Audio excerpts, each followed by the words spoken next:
Bom dia, queridos e queridas que assistem o canal Fonte de Vida, né? Desejo saudar a todos com a paz do Senhor, aquela paz que excede todo entendimento, a paz que guarda os nossos corações. Gente, ontem a gente deu deu a quinta aula, né, sobre o assunto a Epístola aos Romanos. Quando a gente parou no ponto que Paulo atestando aí a fé dos irmãos em Roma, eu próprio, meus irmãos, certo estou a respeito de vós, que vos mesmo estáis cheios de bondade, cheios de todo conhecimento, podendo admoestar-vos uns aos outros. Então, Paulo é atestando a fé dos irmãos de Roma, né?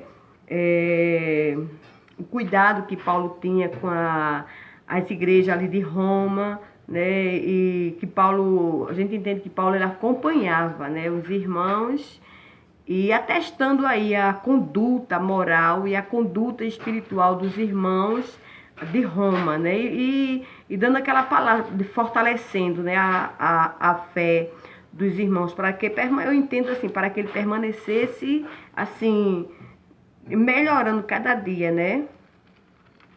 E também alguns conselhos de Paulo, assim, quase desse mesmo assunto, aqui é Romanos 12, que aqui em Romanos também, que 12, 1 e o 2, que diz: rogo vós, pois, irmãos, pela compaixão de Deus, que apresenteis o vosso corpo em sacrifício vivo, santo, agradável a Deus, que é o vosso culto racional.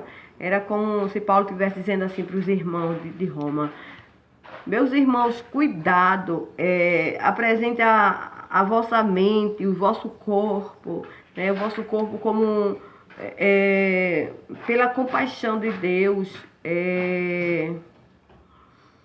se apresenta em sacrifício, como fosse um sacrifício para Deus, um sacrifício agradável a Deus, que é o vosso culto racional, um culto de cada dia, um culto com raciocínio. Se apresente a Deus como um culto de raciocínio, na forma como você se conduz, né, a cada dia. E não vos conformeis com este mundo, mas transformai pela renovação do vosso entendimento, para que experimenteis qual seja a boa, agradável, perfeita vontade de Deus, né? Não se conforme com o mundo. Cuidado, o mundo não tem nada de Deus. A Bíblia diz que o mundo jaz no maligno. Então, Paulo, ele tinha essa visão, né? Paulo tinha, assim, esse cuidado. Mandou essas palavras para os irmãos ter cuidado. Cuidado, não ande como o mundo anda. Não ande, né? Ande na direção que leva para o céu. No caminho que leva para o céu. Então, Paulo tinha essa... E procure ver qual é a perfeita vontade de Deus, o que é agradável para Deus. Então, era como se em tudo pensais. Pense no que é agradável para Deus. Qual é a vontade perfeita de Deus na vida dos irmãos de Roma. Ele dizia para os irmãos de Roma e para nós hoje também. Porque pela graça que me é dada, digo a cada um dentre vós, não saibais mais do que convém saber, mas que saiba com temperança, conforme a medida da fé que Deus repartiu a cada um. Deus tem repartido a fé. Cuidado, não busque aquilo que você não sabe, não fale as coisas que você não sabe. Tenha cuidado, aprenda as coisas com medida, com temperança, com equilíbrio na mente. Então, Paulo, tudo isso ele cuidava com os irmãos, né? Vamos dando continuidade. Propósito. Uma leitura cuidadosa de Romanos nos mostra que essa carta não possui apenas o único propósito, mas vários. O principal, segundo a Bíblia de Estudo de a aplicação pessoal, é apresentar Paulo aos romanos e sintetizar a mensagem do apóstolo. Sintetizar, acredito que Paulo mostrando ao povo a maneira como ele vivia, a maneira como ele pensava e a maneira como ele queria que os irmãos de Roma vivessem, né? Um evangelho com saúde, um evangelho que fosse um evangelho genuíno de Cristo, e não num tempo passado, mas também no tempo de hoje. né? O principal, segundo a Bíblia de Estudo Pentecostal, é apresentar Paulo aos romanos e sintetizar a mensagem do apóstolo antes de sua chegada a Roma.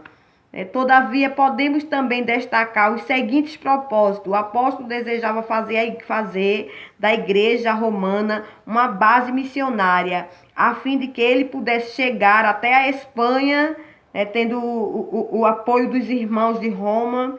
Vamos ver isso, Romanos 15, 24 e 28. 24. Quando partir para a Espanha, irei ter convosco, pois espero que de passagem vos virei, e que para lá seja encaminhado por vós, depois de ter gozado um pouco da vossa companhia.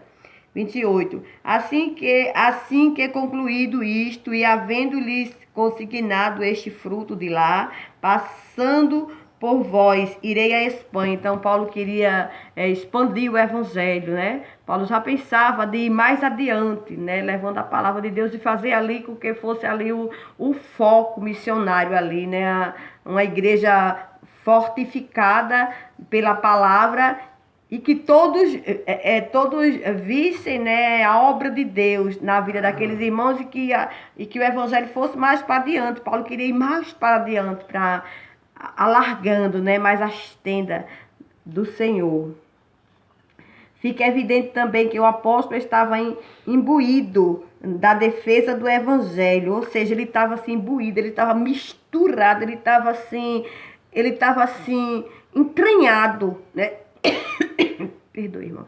Ele estava assim entranhado, imbuído, entranhado, misturado ali com o evangelho de Jesus, e ele não dava mais para separar Paulo de Jesus, nem Jesus de Paulo, nem as coisas que Deus queria na vida de Paulo e com os irmãos dali de Roma.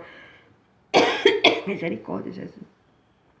Paulo promovia e imbuído da defesa do evangelho que ele pregava. Assim, as acusações de que Paulo promovia um antijudaísmo não procedem, pois a carta também tem um propósito apologético e pastoral, como podemos verificar nos capítulos 14 e 15, né? Esse propósito apologético defendendo a fé em Cristo, defendendo a palavra de Deus com verdade, né? Com verdade pela palavra e pelo Espírito de Deus, com um evangelho puro e genuíno, sem mistura. Como podemos verificar nos capítulos 14 e 15, e diante das acusações dos acusadores de Paulo, mas ninguém encontrava assim maneira de acusar Paulo de que ele era anti-judaísmo, porque Paulo falava do evangelho genuíno de Cristo, mas mesmo assim ele estava sendo acusado. Eu não vi muito essa passagem, né? E quando a gente não lê aquela passagem, é melhor a gente nem falar, para não falar errado, né, irmãos? Mas Paulo, ele mesmo nas acusações, mas ninguém pegava Paulo, porque, como eu disse antes, o evangelho estava assim misturado em Paulo. Não tinha como tirar o evangelho de Paulo, nem tirar Paulo do evangelho, né? Porque ele estava bem assim com o evangelho, né? E Deus abençoe, e amanhã continuaremos para a honra e a glória do nome santo do Senhor Jesus, né? Fique na paz.